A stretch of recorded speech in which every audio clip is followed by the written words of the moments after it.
না, আজ কয়েকদিন ধরে যে মানুষের কি হলো, রাস্তায় কেউ আসেই না।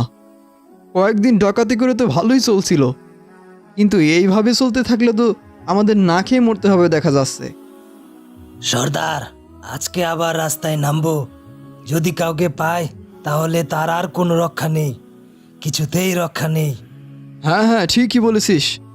এই সবাই প্রস্তুত হ, এক্ষুনি ঘুমিয়ে পড়, আজকে সারা রাত জাগতে হবে।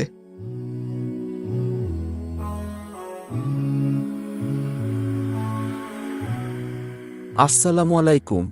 ওয়ালাইকুম আসসালাম ওরহমতুল্লাহি ওবারাকাতুহ। এটা কি জনাব হাবিব সাহেবের বাড়ি? আমি হাবিব সাহেব। জি বলুন। আপনার কাছে একটা চিঠি এসেছে। ও আচ্ছা, আপনারা না থাকলে আমাদের কত কষ্টই না করতে হতো। জাযাকাল্লাহু খাইরান। আচ্ছা, আমি তাহলে এখন আসি। আচ্ছা ঠিক আছে। আসসালামু আলাইকুম। ওয়ালাইকুম আসসালাম ওরহমতুল্লাহি ওবারাকাতুহ।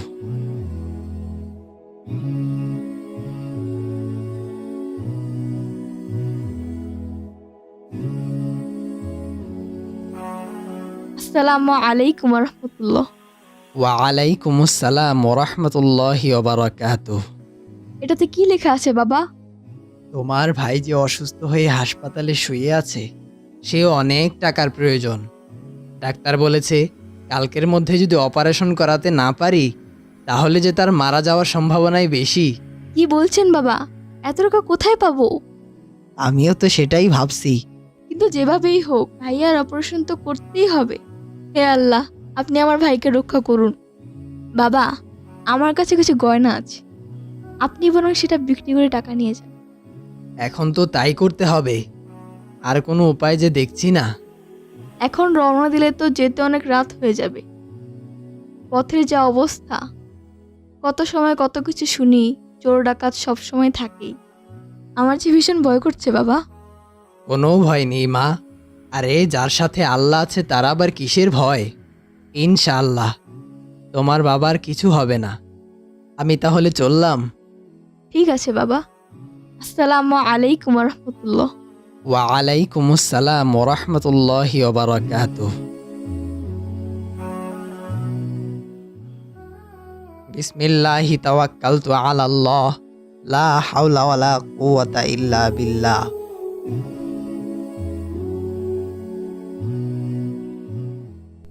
তারপর জনাব হাবিব সাহেব স্বর্ণকারের কাছে গিয়ে স্বর্ণ বিক্রি করে টাকা নিয়ে হসপিটালের দিকে রওনা হলো।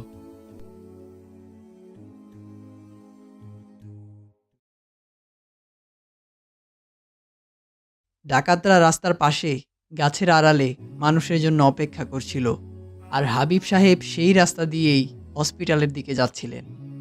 আহ, কতক্ষণ ধরে দাঁড়িয়ে আছি, এখনো তো কেউ আসছে না। আজকেও কি তাহলে কাউকে পাবো না? না না না না, দিনকাল কেমন যেন খারাপ যাচ্ছে। সর্দার, ওই তো একজন আসছে মনে হচ্ছে। হ্যাঁ হ্যাঁ, সত্যি একজন আসছে। আজকে আমাদের ভাগ্যটা খুলে গেল মনে হচ্ছে। কিন্তু বেটার সাথে যদি কিছু না থাকে? কিছু না থাকলে তার জামা বিক্রি করে খাবো। এই জলু ডাকাত কাউকেই ছাড় দেয় না, কখনোই না। ডাকাতরা জনাব হাবিব সাহেবকে ঘিরে ধরল। আসসালামু আলাইকুম ওরহমতুল্লাহি ওয়াবারাকাতুহ। ওয়ালাইকুম সালাম। তাই এত রাত করে কোথায় যাচ্ছেন? আমার ছেলেটা যে অসুস্থ হয়ে হাসপাতালে পড়ে আছে, কালই তার অপারেশন। ডাক্তার বলেছে কালকের মধ্যে যদি অপারেশন করাতে না পারি তাহলে তার মারা যাওয়ার সম্ভাবনাই বেশি। তা অপারেশনের জন্য টাকা নিয়ে যাচ্ছিস না? হ্যাঁ, অপারেশনের জন্য তো অনেক টাকার প্রয়োজন, তাই নিয়ে যাচ্ছি। যা সাথে আছে এক্ষুনি বের কর, নইলে গলা থেকে মাথাটা আলাদা করে ফেলবো। হ্যাঁ, সর্দারের মুখের উপর কথা। বেয়াদব, সর্দার কথা বলছে দেখছিস না? আমার ভুল হয়ে গেছে সর্দার। আচ্ছা, আপনি তাহলে যান, দেরি হয়ে গেলে তো আবার আপনার ছেলের সমস্যা হতে পারে। আচ্ছা ঠিক আছে। আসসালামু আলাইকুম ওরহমতুল্লাহ। ওয়ালাইকুম সালাম।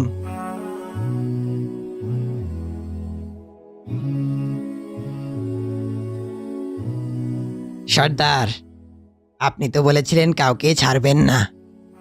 এই লোকটার কাছে তো অনেক টাকা ছিল, এগুলো নিলে তো আমাদের কয়েকদিন বেশ ভালোই চলতো। হ্যাঁ, আমিও তো সেটাই চেয়েছিলাম, কিন্তু সে আমাকে দেখতে কত সম্মান করলো, আমাকে সালাম দিল। আর জানি না কেন জানি, সালাম দেওয়ার সাথে সাথেই আমার মনে যত রাগ যত জিদ ছিল তার সব কেমন যেন হাওয়ায় মিশে গিয়ে মনটা শান্ত উদার হয়ে গেল। আহা, লোকটার ছেলে হাসপাতালে ভর্তি, চিকিৎসার জন্য টাকা নিয়ে যাচ্ছে। টাকা না নিতে পারলে যে সে মারা যাবে। যাক, জীবনে অন্তত একটা হলেও তো ভালো কাজ করলাম, মনে কেমন যেন শান্তি পাচ্ছি। আহা, ভালো কাজের মধ্যে শান্তি আলাদা। এইভাবে জনাব হাবিব সাহেব সালামের কারণে ডাকাতদের হাত থেকে রক্ষা পেলেন। তারপর কি হয়েছে নানাজান? তারপর তোমার মামা কিছুদিনের মধ্যেই আল্লাহর রহমতে পরিপূর্ণ সুস্থ হয়ে যায়। আলহামদুলিল্লাহ, আলহামদুলিল্লাহ। আমাদের প্রিয় নবী সাল্লাল্লাহু আলাইহি ওয়াসাল্লাম তো সব সময় সবার আগে সালাম দিতেন। তিনি বলেছেন, তোমরা বেশি বেশি সালাম দাও, ক্ষুধার্তকে খাবার খাওয়াও, আত্মীয়তার সম্পর্ক রক্ষা করো এবং রাতে যখন মানুষ ঘুমিয়ে থাকে তখন নামাজ আদায় করো, তাহলে তোমরা নিরাপদে জান্নাতে প্রবেশ করবে।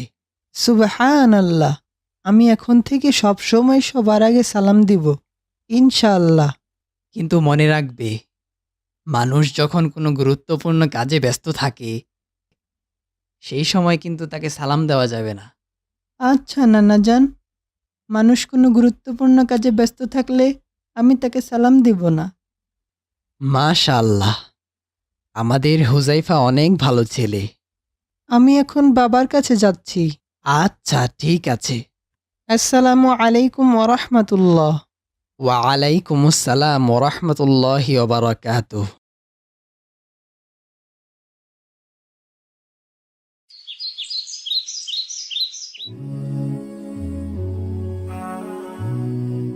আসসালামু আলাইকুম ওয়া রাহমাতুল্লাহ। ওয়া আলাইকুম আসসালাম ওয়া রাহমাতুল্লাহি ওয়া বারাকাতুহু।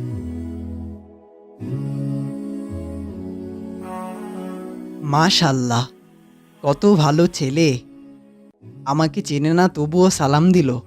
আহ, আমার ছেলেটাও যদি এমন হতো।